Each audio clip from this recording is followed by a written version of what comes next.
1.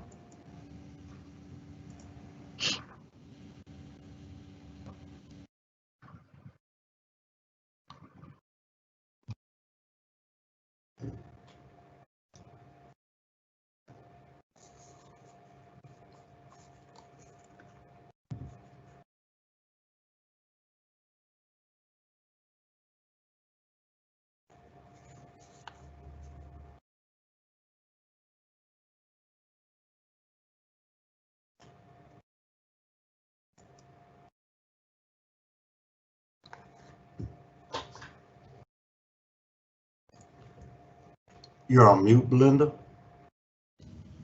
Welcome to the Mountain Plains Minority Supplier Development Council Virtual Town Hall Series. We continue to cover the COVID-19 epidemic and the tremendous impact on all sectors of business.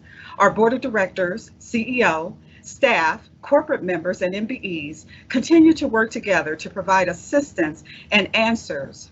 Today's virtual town hall series is focused specifically on minority business enterprise assessing capital. I am Belinda Hooks, your virtual town hall host and market president for the Mountain Plains Minority Supplier Development Council.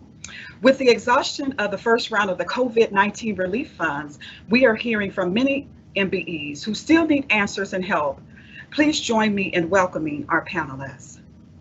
Angela Williams is the current Colorado State Senator representing Senate District 33.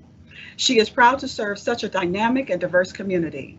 Regarded as a leader who gets things done, Williams puts Coloradans first, working collaboratively on both sides of the aisle in a persistent effort to prioritize consensus on complex issues.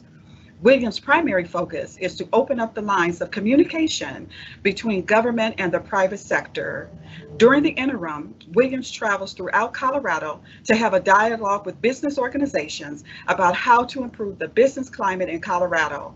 As one of the few women of color serving in the Colorado legislature, promoting legislation that advances equality for all is important to Williams. Please help me in welcoming State Senator Angela Williams.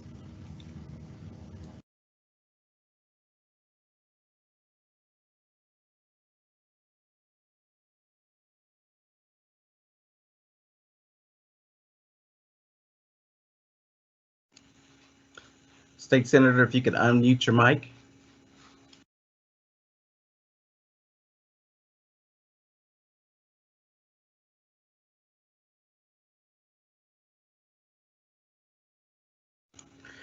We're having a bit of technical difficulty. We'll go over to Belinda to introduce our next presenter as we make the corrections on the end here. Hear me now? Yes. Yes, we can. Great, excellent. Well, thank you for having me. I am excited to participate. Technical difficulty. We'll go over to Belinda to introduce our next presenter as we make corrections on the end here. Hear me now? Yes. Okay, great, excellent. Well, thank you for having me. I am excited to participate.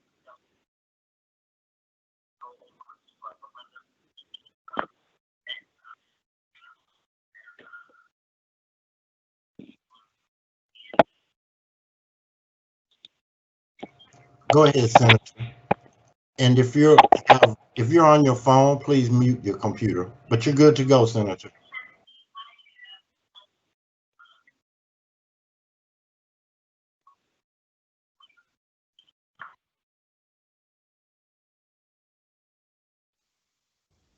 Senator Angela Williams is now exiting.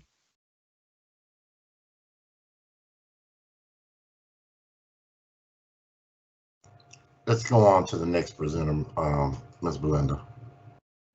Thank you. Hopefully Senator Williams will be able to join us back again. Randy McCall joined the staff of the MBDA Center in Denver as the executive director in August of 2016.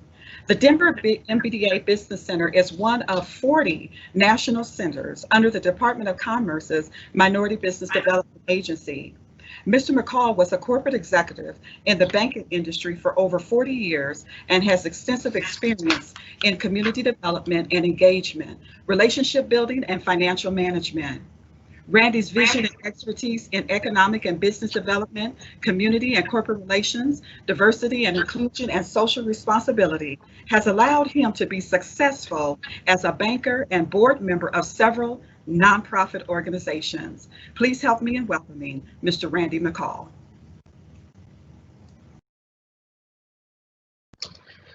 Good afternoon. My name is Randy McCall, and as Belinda said, I'm the director of the MBDA's Denver Business Center. The Minority Business Development Agency, or the MBDA, is the only agency in the federal government that was specifically created to work with minority-owned business enterprises, or MBEs. Our primary focus is to work with MBEs that have $1 million or more in revenue. Of course, not all of the clients that are at that $1 million mark yet, but most of them aspire to get there sooner rather than later. We currently have about 150 clients and are looking for an additional 25 to 30 in this next year. We, of course, are operated by the Mountain Plains Minority Supplier Development Council, and therefore most of our clients are in the same geographic space where the council operates in Colorado, Kansas, Missouri, and Nebraska. However, we are able to serve clients or have clients anywhere within the United States. Here at our center in Denver, we consider ourselves as connectors. We connect you to the resources you need to grow your business by expansion to other cities or other products, by teaming with MBEs or non-MBEs to win or bid on a contract, by providing financial resources through our strategic partnerships, and by providing consulting services to our clients as necessary. Our three main services are providing contracting opportunities with government agencies, major corporations, and other MBEs, providing connections to help with financing of your business operations or expansion, and providing consulting services to help you get started in doing business with the government or others. We have a limited staff of myself and our business consultant, Marjorie Williams.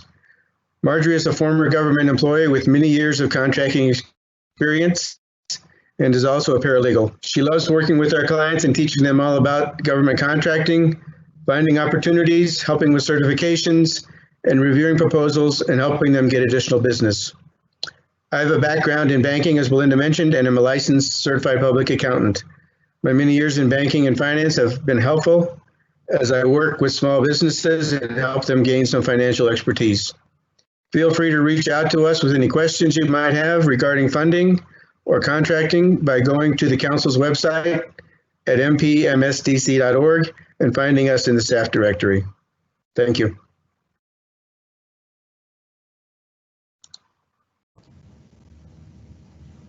Thank you, Randy. I appreciate that. I believe I heard Senator Williams has been able to rejoin us. Is that true?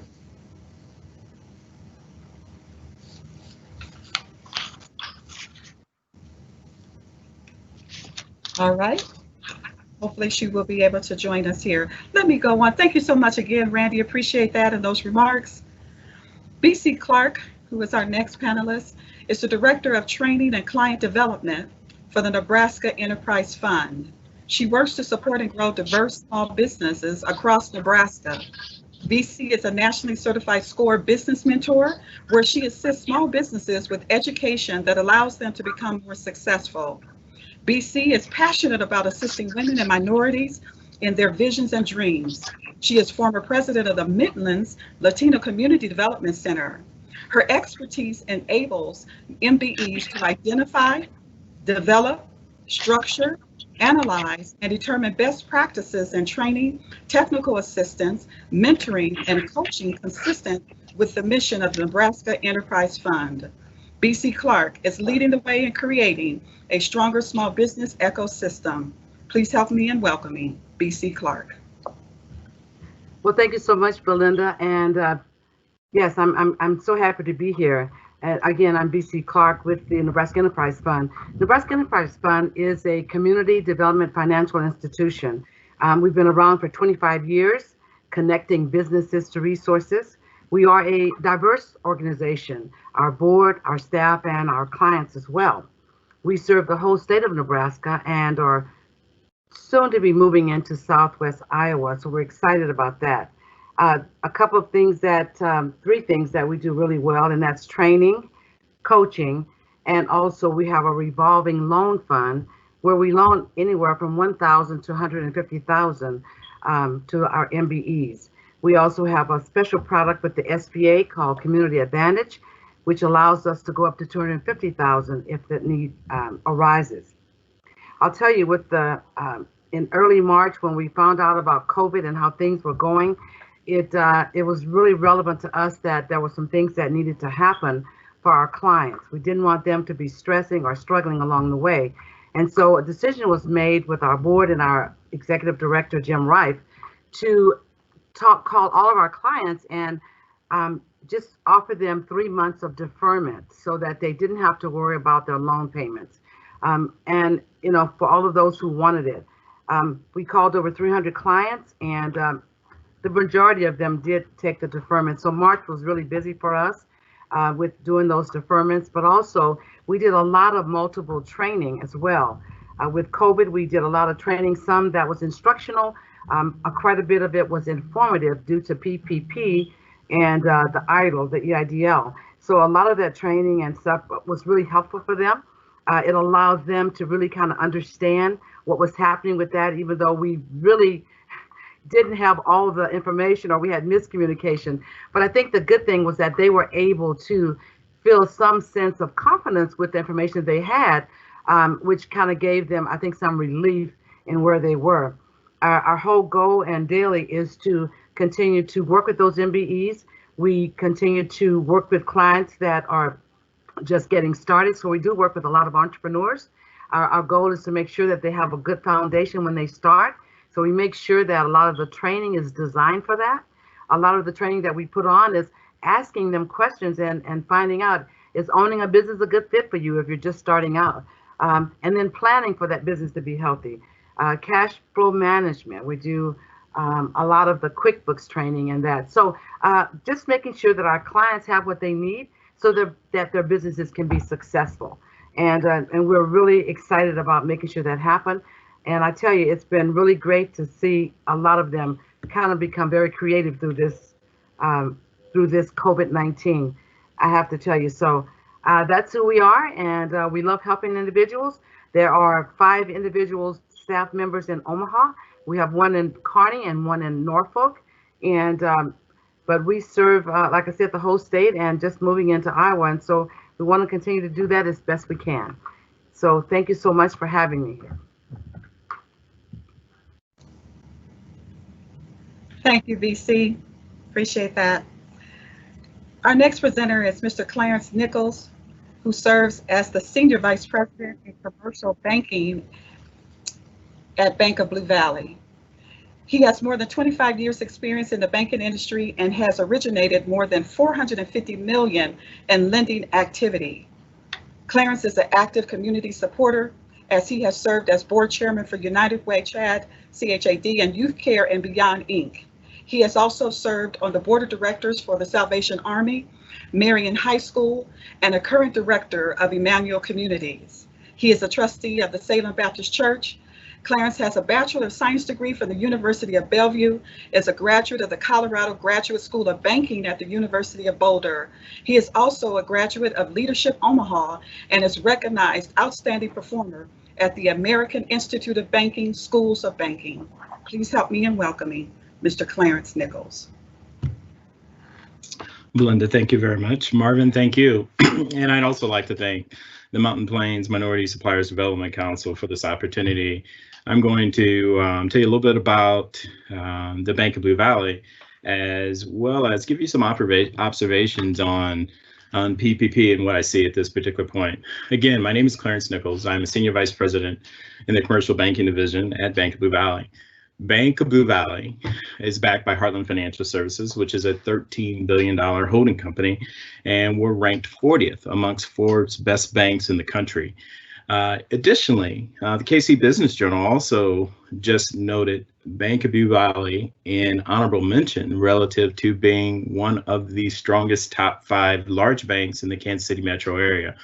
In regards to Heartland Financial Services, we have 11 charters in 12 states and 84 communities and 114 banking centers. Now I'm going to transition a little bit in terms of what I've seen relative to access to capital during the first round of the PPP program. Overall, I would say relative to MBEs, the greatest challenge has been just understanding the program as a source of capital, and then also understanding just how aggressive businesses would approach this program to apply for the loan. Again, back to understanding, the payroll protection program was designed to give employers funds to pay employees such that they could keep their employees. The challenge was there were requirements.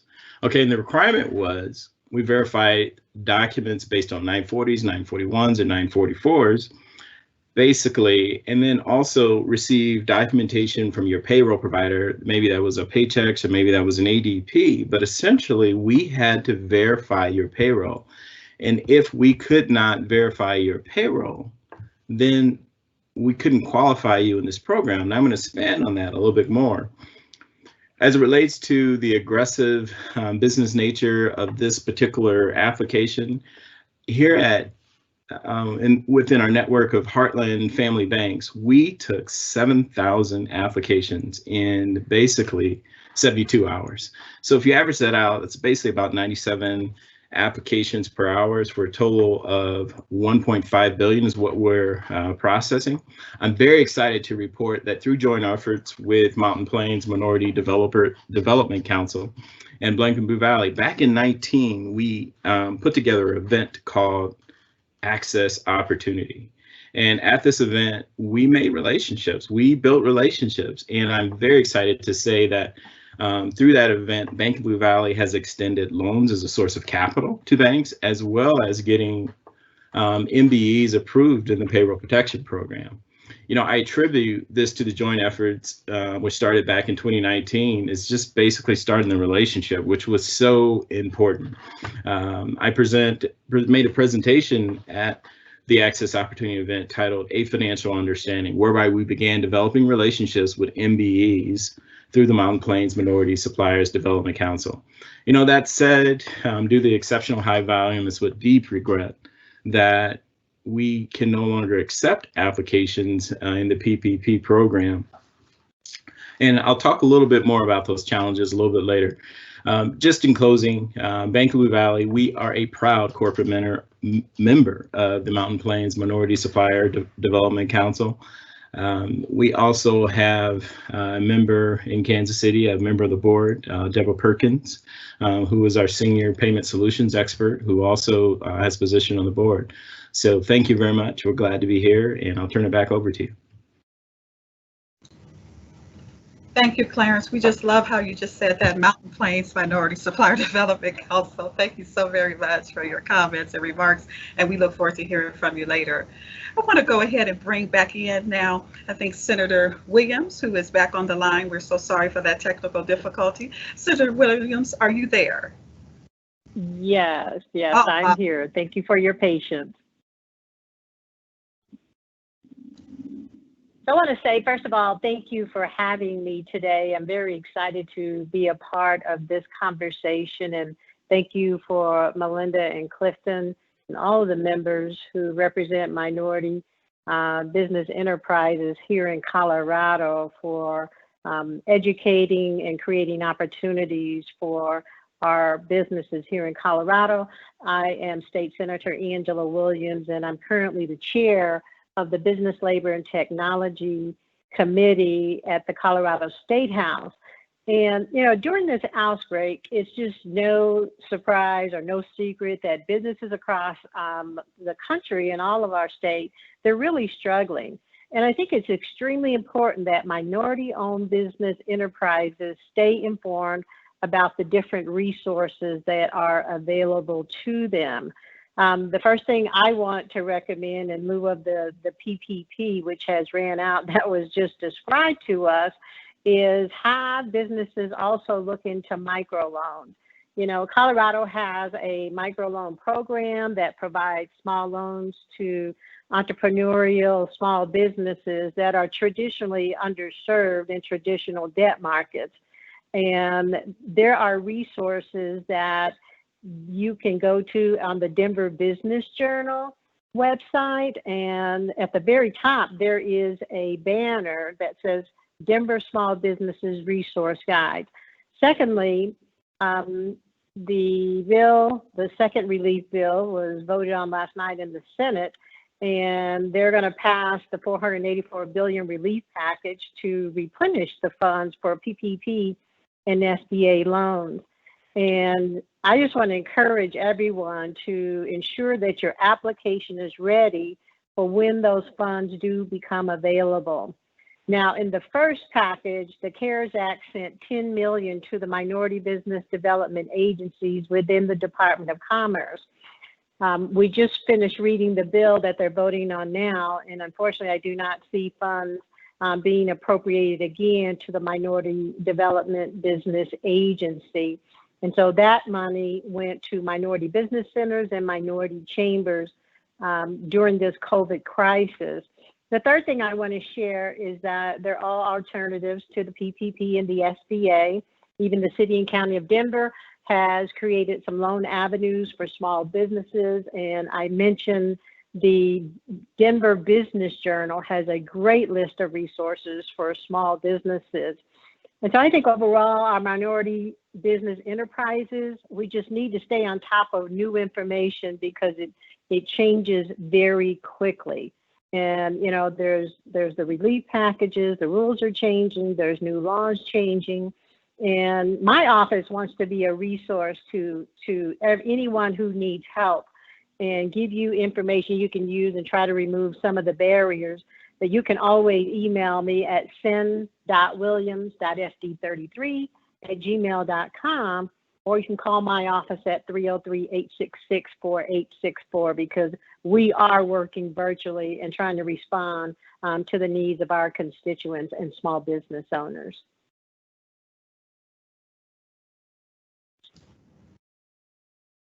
Thank you, Senator Williams. We appreciate that. I want to introduce our next panelist. John David, or David Benavides, is no stranger to the council or our virtual town halls. He joined the SBA Colorado District Office as a lender relations specialist in January of 2017. David brings over 13 years of branch bank and credit union management, along with another 7 years of financial planning and securities experience. He also served in the United States Air Force for 8 years with assignments in Denver and Australia. David spent 8 years serving his country in the United States Air Force with assignments in Denver and Australia. Following his military career, David gained experience in the finance world, first as an investor advisor for Sun America Securities, and then transitioned into mutual funds management for the Financial and Retirement Transactions Department of Janus. Please help me in welcoming David Benavides. Well, thank you, Belinda. And on behalf of the SBA, I'd like to thank the Mountain Plains Minority Supplier Development Council for having myself and our deputy director on today to talk about the SBA programs. And as we all know and have heard a couple of times on this call, that yes, the funds available for the PPP and the EIDL loans did run out and those portals have been closed. But I'd like to just go over some of the successes that we've had with those and in anticipation of them being rejuvenated and getting more funds. You know, with the PPP, as everybody knows, that put out over $3.6 billion and it helped out over 1.6 million small businesses. You know, that the SBA actually processed more loans in those 14 days than we have in the past 14 years. And that came with the help of approximately 5,000 lenders out there assisting with the process. Now, overall on that, I know there was some discussion about the loans and the sizes and where they went, but I can share with you the statistics. 74% of all the loans went to loans that were $150,000 and under. That accounted for more than 1.2 million applications being approved and over $58 billion out there in that size. Now, I know there were some concerns about the larger size loans, but actually the loans of $5 million and up they only accounted for 9% of the total amount of dollars that went out there. Only 4,000 loans did that for just about 30 billion. So the money got up to where it was not actually intended to the small businesses, as we saw in the amount of loans that went out to the 150,000 and below. And the other part about that, which is amazing to me, is the Colorado numbers. You know, there was almost 42,000 loans approved for Colorado small businesses.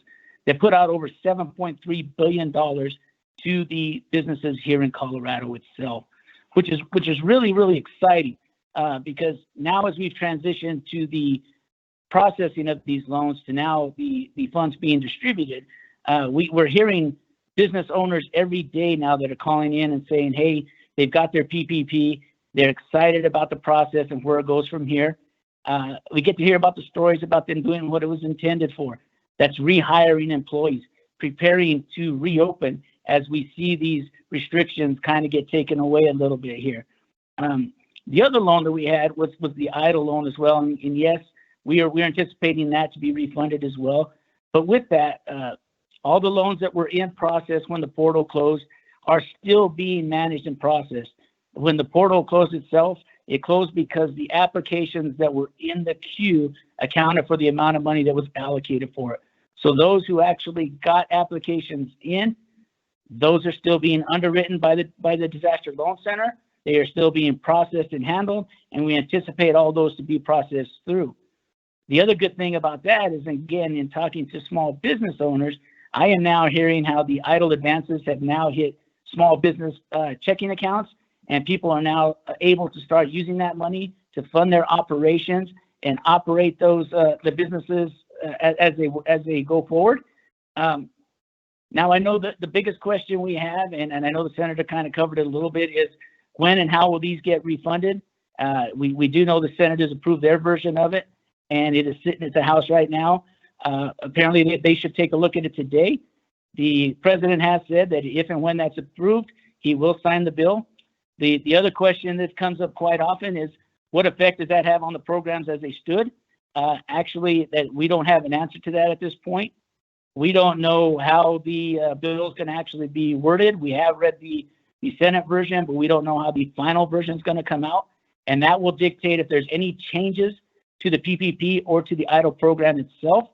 I will share that from the SBA side of this, and as we talk to small business owners who did not get loans in the first round, that the key is, just like Senator Williams said, prepare, get ready. I recommend that you either talk to the small business development centers or the minority business development office at the state and start getting your applications ready so that when the money does hit and it does get refunded, that you'll be on the first steps in getting that application process through. And like I said, we are very excited because this first round of appropriations did do what it was supposed to do. We have heard hundreds and hundreds of stories from small businesses that not only got the EIDL advance, but we are seeing the effects of the PPP as these small businesses are bringing people back on board and they are getting ready to reopen when they can. Belinda, I'll send it back to you after this. Thank you, David. Appreciate that. Look forward to hearing more from you during the Q&A. James or Jim Holloway is the Deputy District Director for the U.S. Small Business Administration's Colorado District Office. As the Deputy District Director, he is responsible for the functional operations within the Colorado District Office that primarily includes economic development, lending resources, business opportunity operations, and employees, as well as a variety of administrative and bylaw requirements. Additionally, Jim, he supervises district staff and assists the district direction in overseeing the delivery of SBA programs and services throughout Colorado's 64 counties. Please help me in welcoming Mr. Jim Holloway. Good afternoon, everybody. I'm James Holloway, again, Deputy District Director for Small Business Administration here in Colorado. It's an absolute pleasure to get the opportunity to speak with not only presenters, but also those attending this event. The important work of small business continues nationwide and right here in the Rocky Mountains. I've been involved in federal contracting since retiring from the military in the early 2000s, filling various roles as a contracting specialist, a contracting officer, and in policy formation as a procurement analyst. Recently, and prior to my current position, which I obtained in November, I was the Director of Acquisitions for the nation for the SBA. For some time, the Colorado District Office and the Mountain Plains Minority Supplier Development Council have worked together to solidify common goals for growing small business and connecting minority suppliers to opportunities in both the public and the private sectors. Now, more than ever, highlighting any and all available opportunities to small businesses is essential. And one of the unique opportunities with programs the SBA oversees is our 8A Business Opportunity Development Program. For those who aren't familiar with this, the 8A program essentially aims to help provide opportunities for small businesses owned by socially and economic disadvantaged. Right now, federal agencies maintain a specific percentage of their contracting awards to small business. And while some joined the 8A program from other states, it's important to note that there are numerous federal agencies that call Colorado home.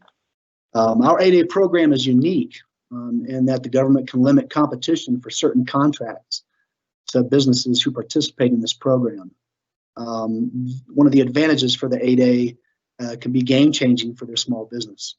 Disadvantaged businesses that go through the 8A program can compete, sole source, and set aside contracts. And in some cases, businesses in our 8A program have formed joint ventures with other established businesses through the Mentor Protege program. The opportunity for participants include some business training, counseling, and marketing assistance. And those are usually taken care of by the business opportunity specialist within each district office. If you think the 8A program is a suitable option for your business and want to learn more, I encourage you to visit the SBA's webpage and contacting any of our business opportunity specialists, whether it's in Colorado or your home state. Or if you're just interested in seeing what federal government opportunities are available, you can research those opportunities through web portals, federal business opportunities, and even some state agencies or contracting activities. I thank you all again for your time and continue to look forward to working with each of you and strengthening our relationships. Thank you. Thank you, James. Well, we know our audience has a lot of questions for our distinguished panelists. Marvin Lyman is Business Development and Corporate Relations Manager for the Mountain Plains Minority Supplier Development Council. Please help me in welcoming our moderator for the Q&A period, Marvin Lyman.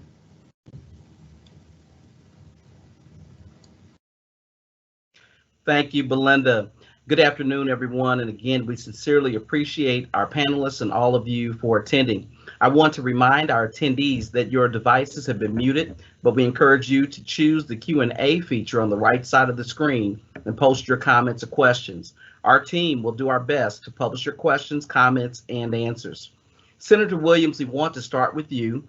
You have done a lot of work in the state of Colorado and even served as vice chair of the audit committee as a freshman and later as its chair. How can policymakers ensure that relief dollars are going to the intended recipients at the state and federal level? Well, thank you, Marvin, for the question. I think the first thing that policymakers can do is to ensure that there is enough money. And as a state senator in our state, I have been in constant contact with our congressional delegation, who is, in Washington fighting for monies to ensure that Colorado gets enough money to support our businesses during this time that is really hurting our businesses financially. And we know that the PPP program and the SBA loans, and other similar programs that have been discussed ran out of money. But the good thing is that we know that there is more money on the way. And with the $320 billion relief package and the SBA loans, we need to make sure that these funds are in there for the long term for different types of businesses to recover. I have been in constant communication with our congressional delegation to remember that we have small businesses who are independent contractors and self-employed who are now able to apply for unemployment as of last week.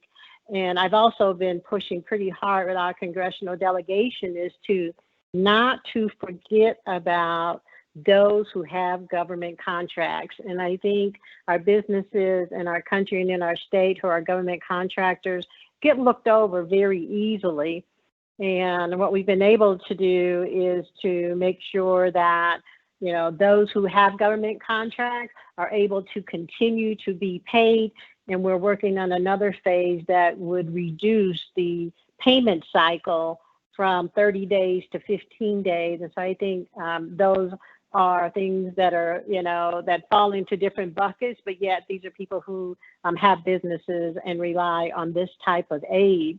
I think the second thing that we can do is provide clear information to small businesses that are applying for loans. We've talked about the readiness. I have been in constant communication with Colorado Bankers Association and the lenders that they just did not have the answers to every question as this money was released and came to the states quickly. And that's what we wanted, but we had to be able to handle the influx. And so I just can't say enough how it's important that our minority-owned businesses continue to prepare to get their application completed and get it filed when we see this new batch of relief money. I want to point to the United States Treasury because they have a 4-page fact sheet on the PPP program that outlines what the program does and what you need to do to apply. And it's only a 4-page fact sheet, and I think that will be helpful. And that can be accessed at home.treasury.gov. As a policy maker at the state level, we're in conversation all the time. We're talking about now as the money that is allocated for state, when that comes into the state of Colorado and we return to the legislature, we've got to make sure that that money is getting into the hands of the right people. Not only our small businesses, but also individuals and families so that they can recover from this time. And so, and I'm also open to other ideas, or there's challenges that small businesses are having out there. My office is just dedicated so we can make sure that we are a source and people can actually get tools and information that they can use. And so with that, I'll kick it back to you, Marvin. Thank you, Senator Williams. Randy, many of our MBEs face challenges with accessing capital long before the current crises.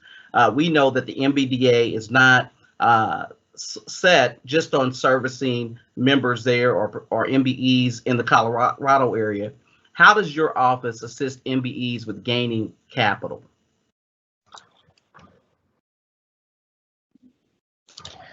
Well, first of all, there's several different programs out there, but capital is used by business for several different purposes, right? They have expansion in some cases, they need cash flow, they need to pay payroll, or there's other significant activities that they're going to use the dollars for. So depending on what those dollars are going to be used for would be depending on what kind of resource they might need. The other thing that I want to mention is that saving money or getting free money is better than borrowing money.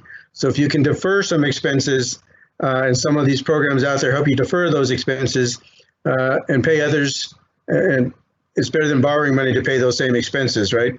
So there are several resources that have been discussed today and will be discussed through the SBA and their programs.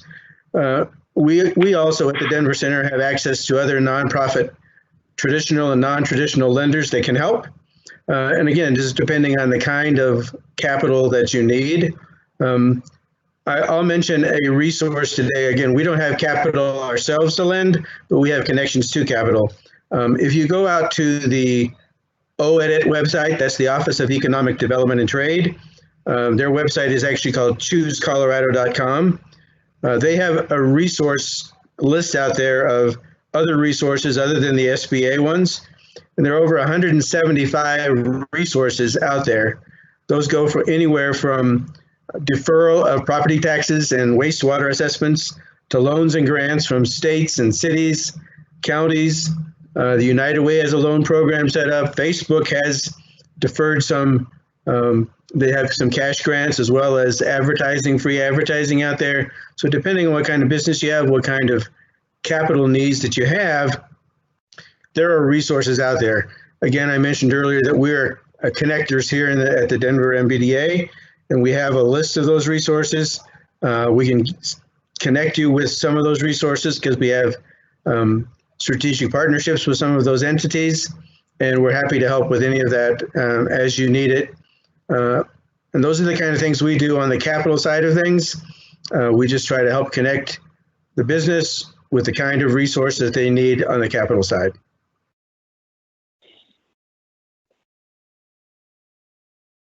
Thank you, Randy.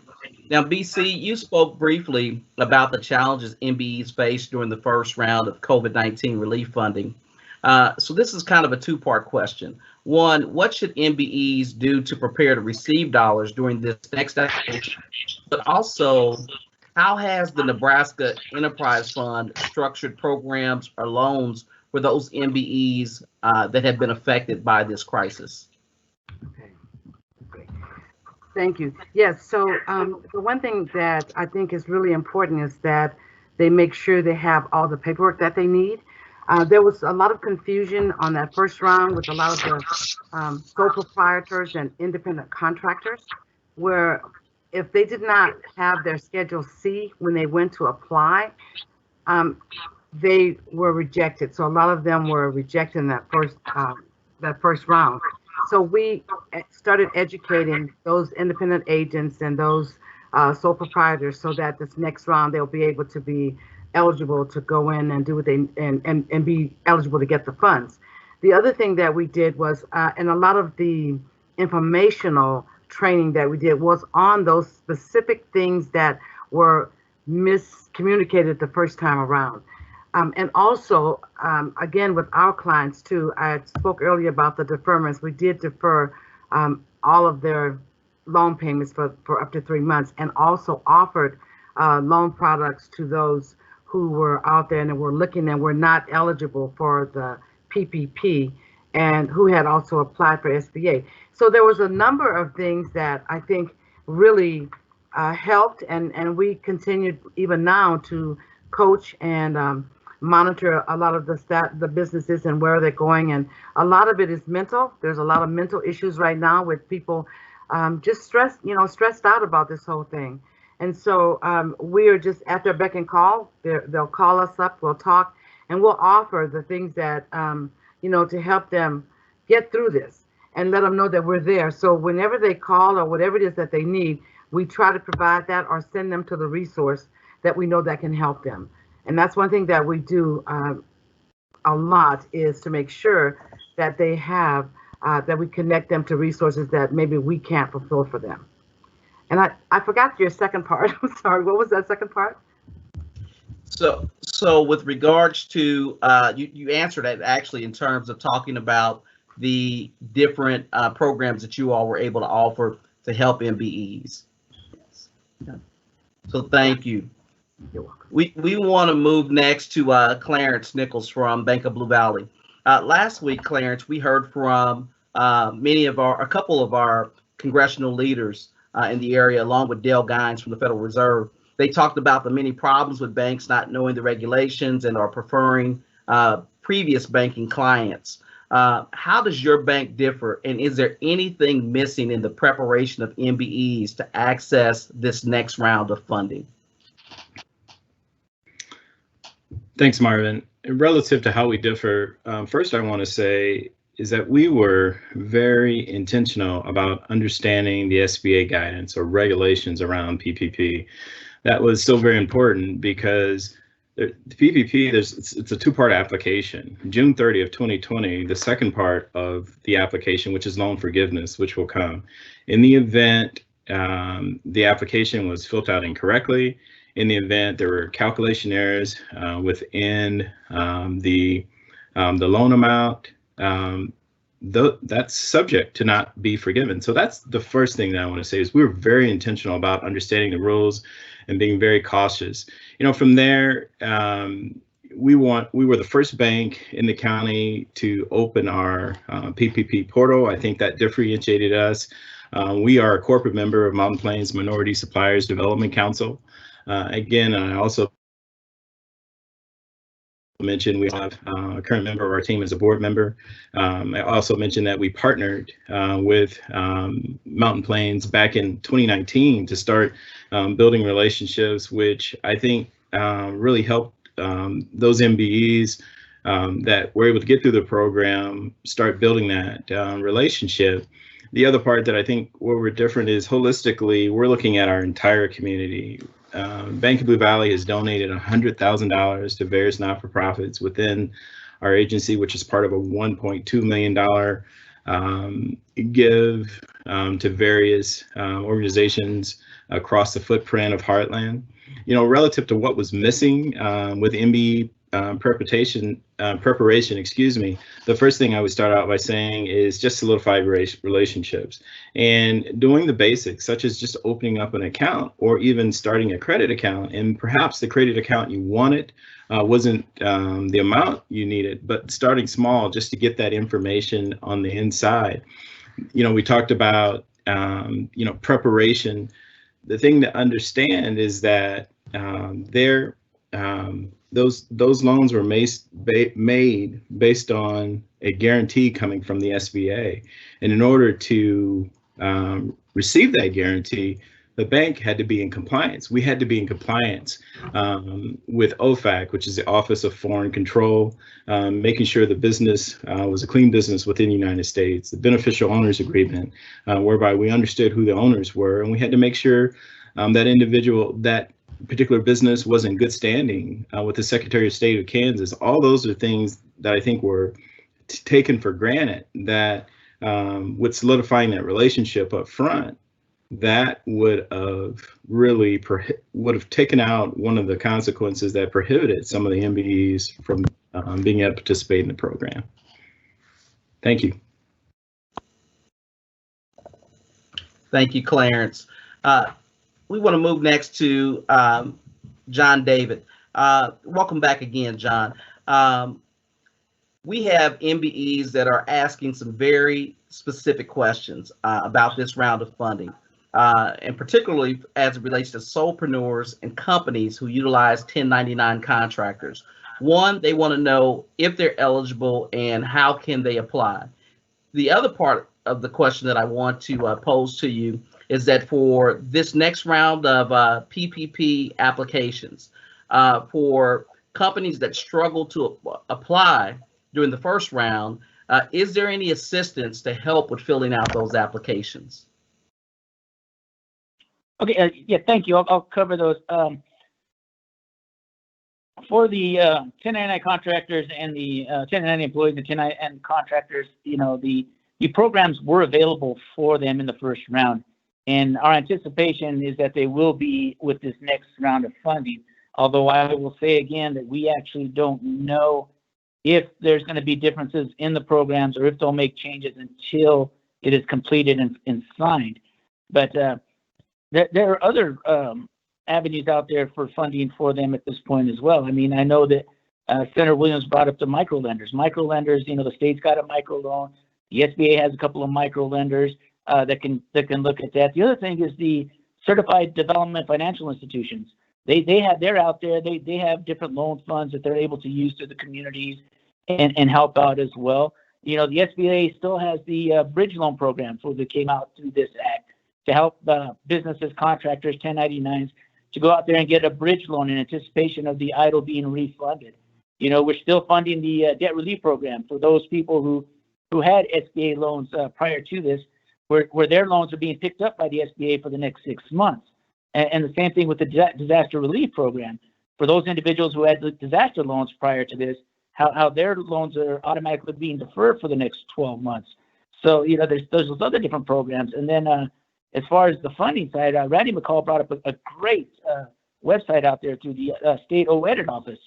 They have that website. They got that page out there. That page, I think the last time I looked, there was 230 some different funding sources on there that is broken out by county and by sector, so whether it's entertainment, food service, hospitality.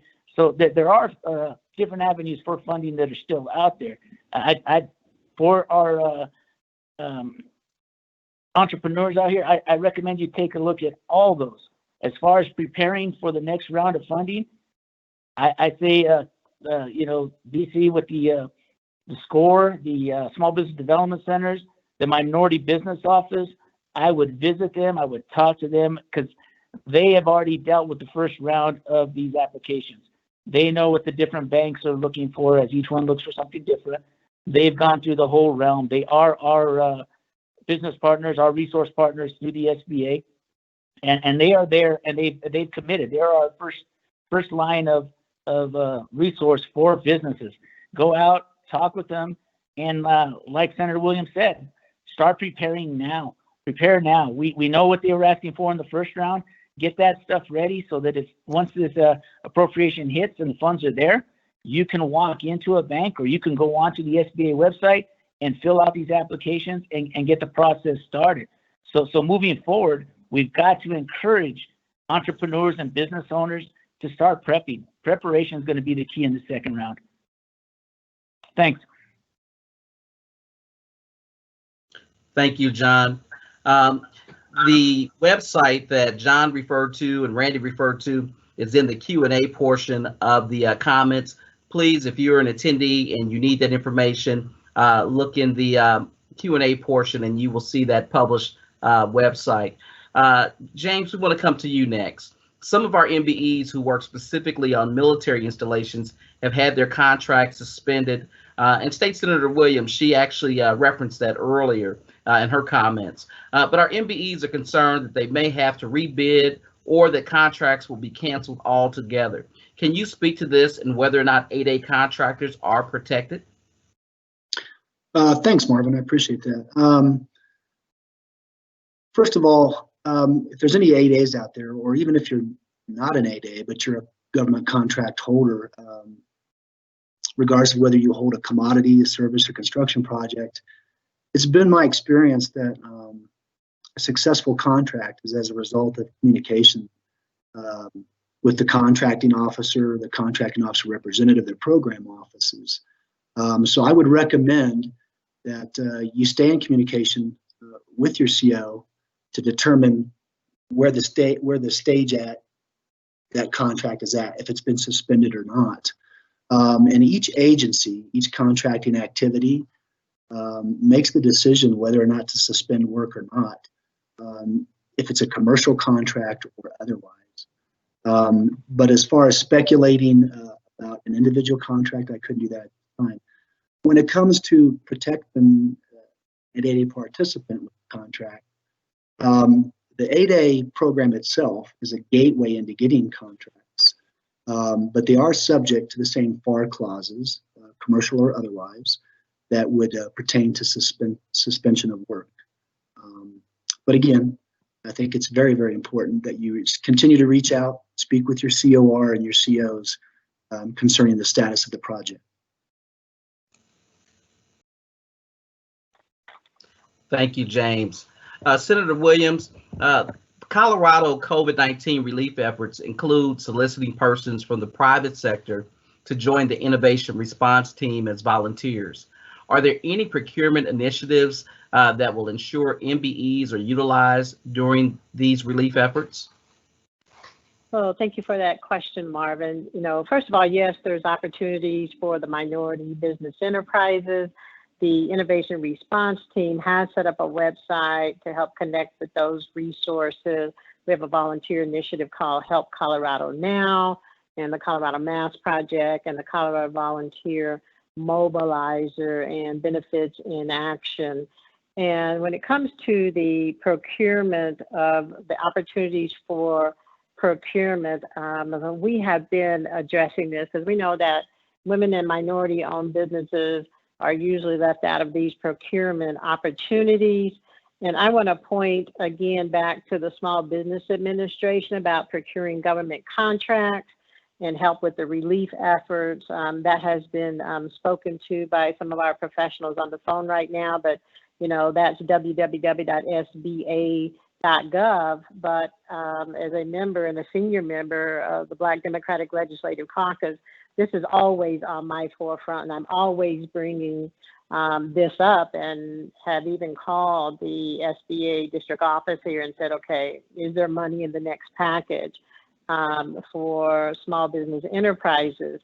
What I also want you all to keep in mind, while it's not immediate, is that in 2019, I passed the state procurement disparity study, and Governor Polis did sign that, and that's Senate Bill 19-135 that leans toward these efforts. Like I said, it's not immediate, but it took 5 years for me to pass that piece of legislation, and that procurement study has been contracted out, and it is being utilized right now as far as gathering that information and determining how do we ensure that women and minority-owned businesses get their fair share of procurement contracts. I also want to encourage all of the businesses out there, don't be afraid to pick up the phone and call your congressional representative.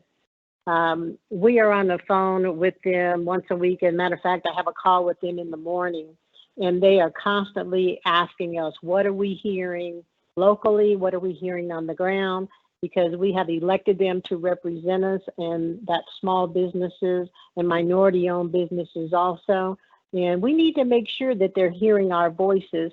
If you have a particular question you would like for me to vet with our congressional team in the morning, please feel free to email me at sen.williams.sd33@gmail.com. But I'm a resource for you also, and want to empower you to pick up the phone and call your congressional representatives. Thank you, Senator Williams. Randy, your agency is unique in assisting businesses to obtain contracts as well as gain access to funding. While some MBEs are having success gaining capital, many are still facing significant challenges acquiring contracts. What can your office do to assist those MBEs in getting better connected to access contracts? Marvin, thank you for the question. We are part of the national organization, the Minority Business Development Agency. And so as being funded by them, we have access to what's called the Gov Purchase System. Gov Purchase System is a system database that is made up of all the government opportunities for federal, state, and local governments contracts that show us the past, the present, and future opportunities that are out there. We can put the businesses' NAICS codes into the system, and it shows us all the opportunities associated with those codes. So if they're a plumber or an electrician or a janitorial service, all of those codes have specific opportunities that go with them. So we can put those in a database for them and show them what those opportunities are that are coming up. And then they look at them and decide if they want to bid when they're released. So that's our main system that we use to help with government contracts. We also pass along the opportunities from other clients that we get. Sometimes we have some construction companies that need subcontractors. We would pass those along to the rest of our clients. We also pass along the bid opportunities that are sent out weekly by the MPMSDC. That includes, of course, Denver Public Schools, Denver Water, and some other corporate members that are part of that bid opportunities bulletin that comes out. To be included in those emails, the opportunities that we pass along and have an opportunity search, we need you to sign up as a client of the center. The intake package that we have is only a couple pages long, and it's free to become a client. Again, you can get our emails on the MPMSDC website, and we're happy to help you send you an intake package and let you become a client so that we can help you with these opportunities. But again, we have a great system in place, both the Gov Purchase System and the other systems we have in place to help you access corporate opportunities. Thank you, Randy. BC, Small businesses in Nebraska were among the top recipients of relief funding during the first round, according to national reports. What do you attribute to the success of those small businesses accessing those funds? I really think it was a statewide effort to make sure that people had the information. But I'll say this, I really do believe that the community banks really do care about our MBEs. I know they were slow coming out of the gate, but they learned what to do, and I think that helped them to get a lot of these things processed. I think a lot of the businesses were prepared overall. Now, not all, but overall, I think a lot of those businesses were prepared from all of the information that was given to them, a lot of the information from SCORE, Nebraska Enterprise Fund, Nebraska Business Development. I mean, it was just an onslaught of information to them, so they got out and they got in early. I think that the one thing that was really relevant to me, because there were some disparities in all of this, but I think that having the right information, making sure you had all of the documents that you needed, making sure that you had financial documents, because I think that was the one thing that a lot of MBEs didn't have if they were micro businesses. They did not have their financials and things like that. So to just say that I think that you want to make sure that you have everything that you need. So if you need a Schedule C, make sure you take the Schedule C with you. Make sure you have all those documents that are being asked so that your application can get in. I think the other thing is that if there's any parts of the PPP or the IO that you don't understand, don't wonder about it. Ask questions. I mean, we have the MBDA there in Colorado. We have Nebraska Business Development Center here. We have SCORE. We have Nebraska Enterprise Fund. And so there are answers for your questions. So don't wait. Get all the information ahead of time. Make sure you have what you need so that you can apply. The other thing I found out was that a lot of the banks with KYC, if you weren't a client already of theirs, they probably didn't fund you. So we also told our MBEs to, if you don't have a banking account, open one up wherever you're going to apply. Open that bank account up so that they can begin to collect that information so that they can satisfy the KYC on that, knowing your client. So I think it's those things that what maybe some didn't happen in that first round. Now they have more information. And if they just follow that, they will get through. So just knowing what you need, providing what you need. If you don't know, ask, and make sure that you use all the resources that are available to you to find out what you need so that you can be successful on this next round.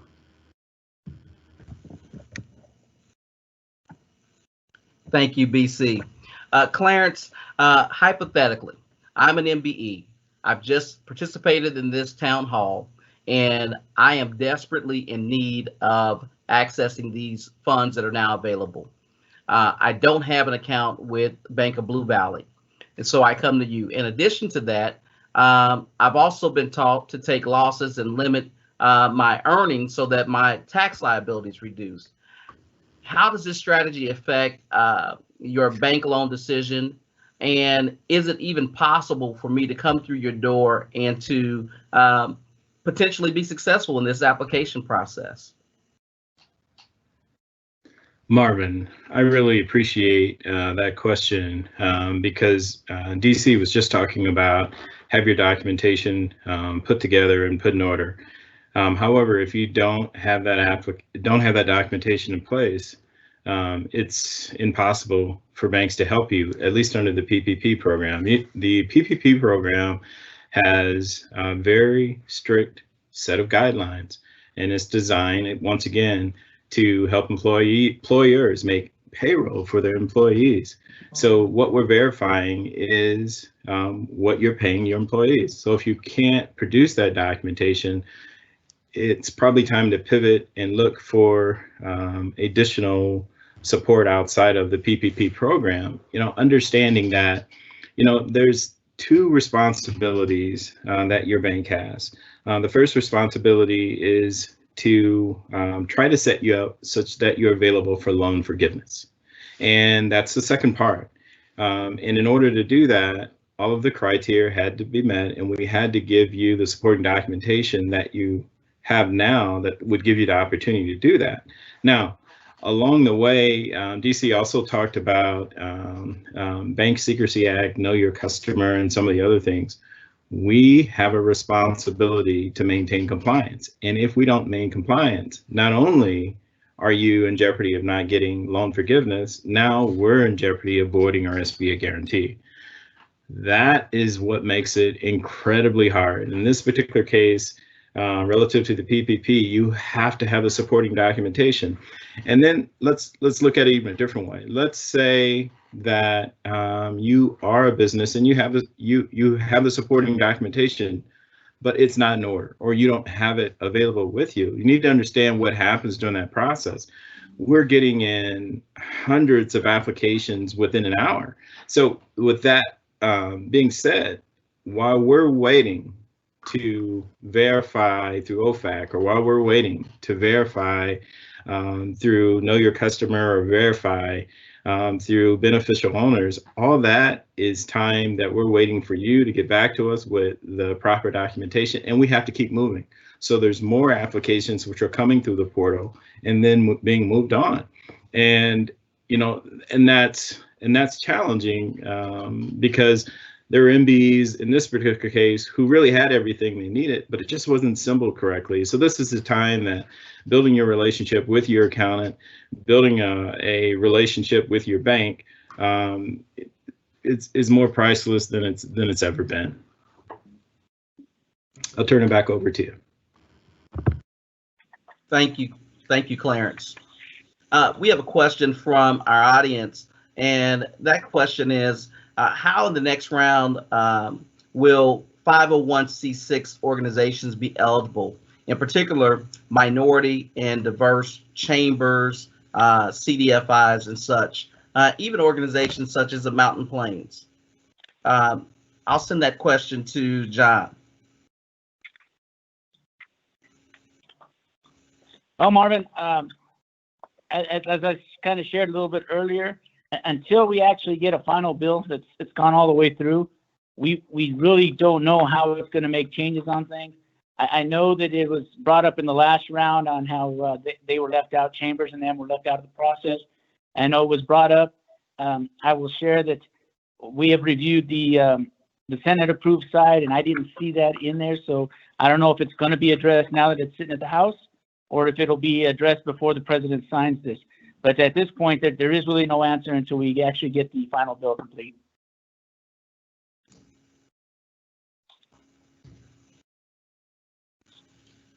Thank you, John. I want to give each of you just a minute to close. I know we're a bit over time, but give some parting words to our audience or instructions, any kind of guidance that you can share to ensure that they are successful in this next round of funding. So we're going to start at the top with State Senator Williams. Well, thank you. And I just want to say thank you again for being able to facilitate this in such a time of need for our minority-owned business enterprises. And thank you for everyone who's out there participating, because being on this call and this service that the Mountain Plains Minority Supply Development Council is supplying to you is information is power.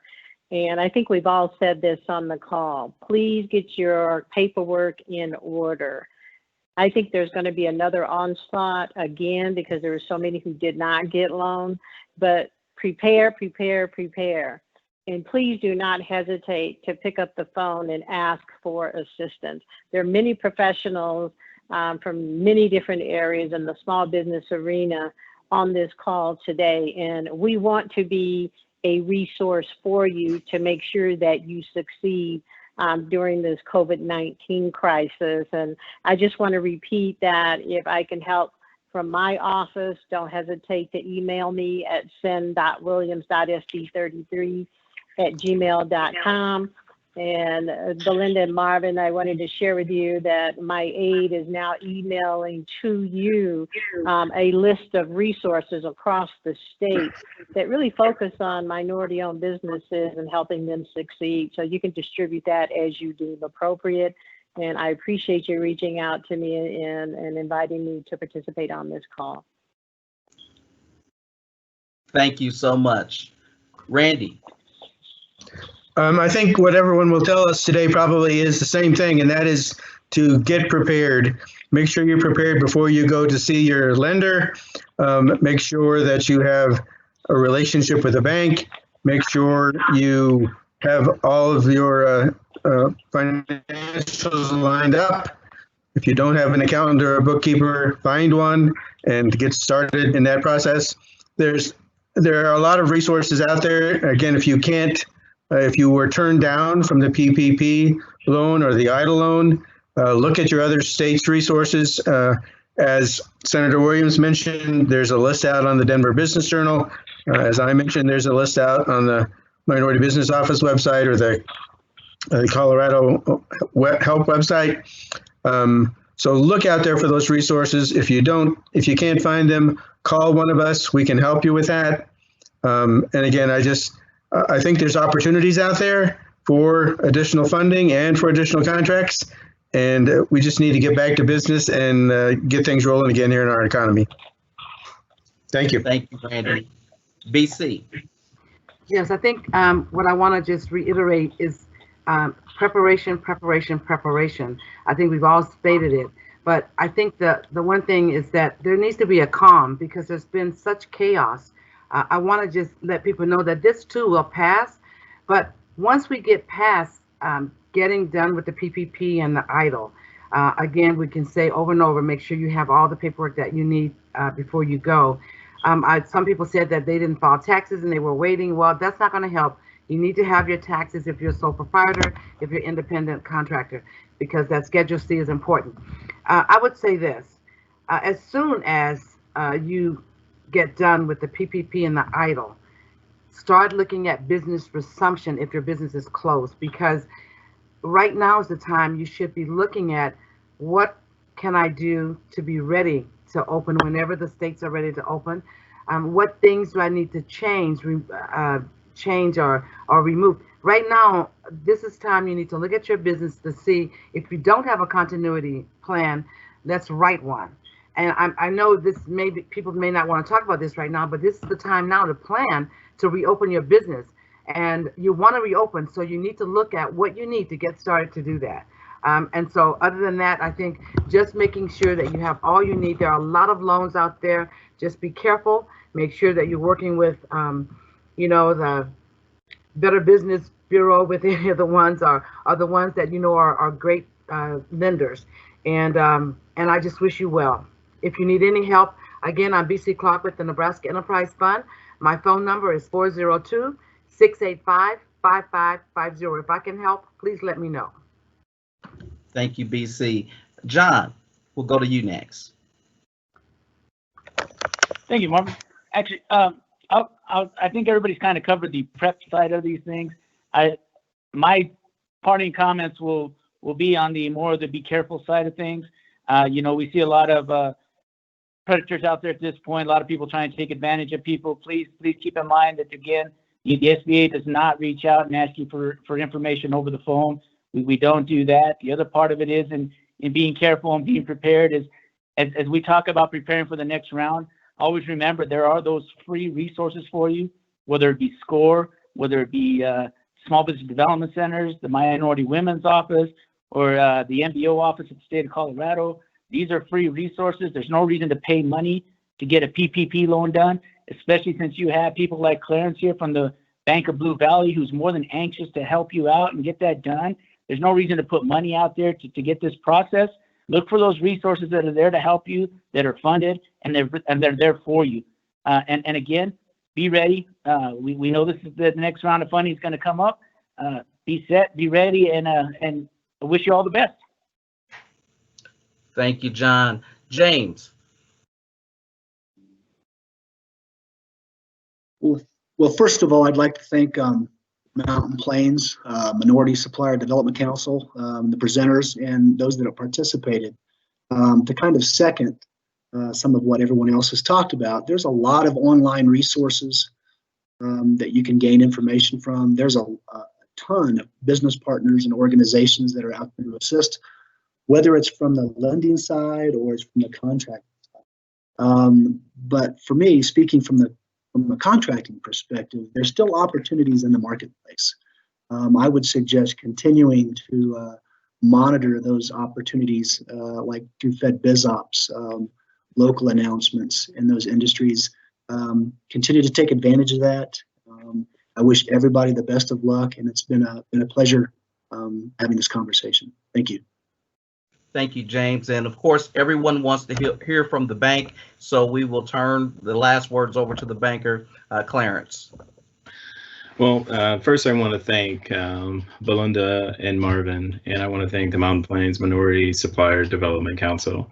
What an incredible information resource to have. Senator said it earlier, information is power. An organization like this is on the front lines of providing you information coming. You can no longer look at your emails and disregard them as junk email and not pay attention to them. You must pay attention because organizations like this have the information. We've all talked about preparation, so I'm not going to get into preparation because I think we understand the documentation component of it very well, but we talked about relationship components of it. So in putting this in a sports analogy, this is probably first quarter. And what I'm telling my clients that have been awarded PPP loans, it's not, okay, you have your PPP and you're done. I need your financial statements now. Most of them I get monthly. Those that I haven't been getting monthly, I want to get those monthly. And we're going to start looking at what's going on with your company. How are you preparing to deleverage your company? How are you going to use this capital? What's happening with your revenue lines? How are you getting in more revenue verticals? What are you doing to limit your amount of liabilities? What are you doing to stay in business? What are you doing to limit expenses? This is a time where you really need to bring in your value advisor team. As a banker, this is great, but for MBEs, you need to understand how the rest of the companies are competing against you. They're getting their accountant, they're getting their banker, they're getting their insurance agent and bonding agent, all in the same room, and their attorney in the same room. And we're having discussions and we're talking about how to make their businesses better. We're not working compartmentalized. This is how, when you get to your maturation cycle, information is power. So in terms of how you're competing, if you're doing all this alone, it's impossible to do. So look to tie into those resources. But the thing that I want to leave you with, this is first quarter. Now it's not time, well, we have the funds. No, let's visit with your bank, because what we know to be true about the coronavirus is that we don't have a vaccination for it yet. And we're going to start some reopening, and we don't know how those are going to go. And if we go into a round two and we need to be prepared for round two, yeah, we had challenges here, but there's a number of things that we haven't talked about today relative to capital adequacy and our responsibility as a bank to protect our depositors. So that's a different discussion, but what I want you to take away from this is round one. There's more to do. But my phone number, 913-384-8166. I'll say it again, 913-384-8166. My email, cnichols@bankbv.com. Call me, email me. Marvin will tell you that I've put together a presentation. It's called A Financial Understanding. I'm glad to give it to you. I will give it to you. And I look forward to expanding that presentation and doing it again. So on the behalf of Bank of Blue Valley and all of the participants on this call today, I thank you for the opportunity. We thank you for the opportunity. And if there's anything that we can do to help in being a resource to information and just giving you clarity on what your business looks like from a financial perspective, glad to do it. Please reach out. Please give us a call. Thank you, Clarence. We want to thank each of our panelists for relaying vital information on today. We appreciate each of you and your service to our MBEs and all of your respective constituents. We hope that you have gained something very valuable today. We also want to let you know that we will have a webinar in the very near future with Bank of Blue Valley.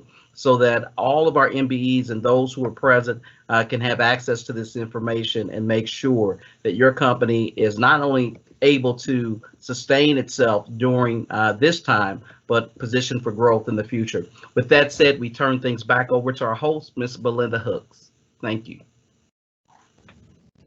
Well, thanks, Marvin. And again, thank you to all our panelists. We hope that today that the information you gained was insightful.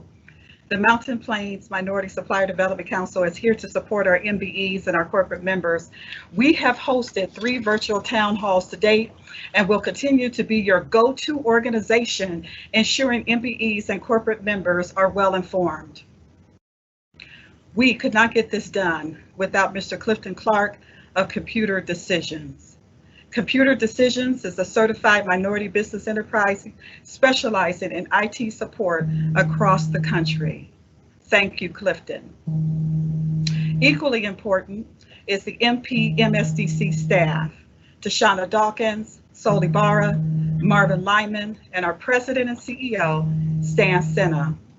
We also appreciate the work of Marjorie Williams and Randy McCall of the Denver Minority Business Development Agency, operated through a special grant to the Mountain Plains MSDC.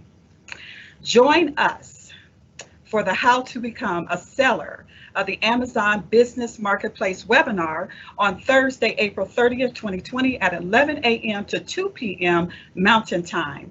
You do not want to miss the event, as the MBDA and the MPMSDC collaborates to bring you the latest information. It is our hope that something you've heard today will help you maintain and grow your business. Finally, please check your email for a link to the MPMSDC website containing a recording of today's virtual town hall, or visit us directly at www.mpmsdc.org. You've heard it today. We are all in this together. Please be safe, be set, be ready, and thank you for attending today's town hall.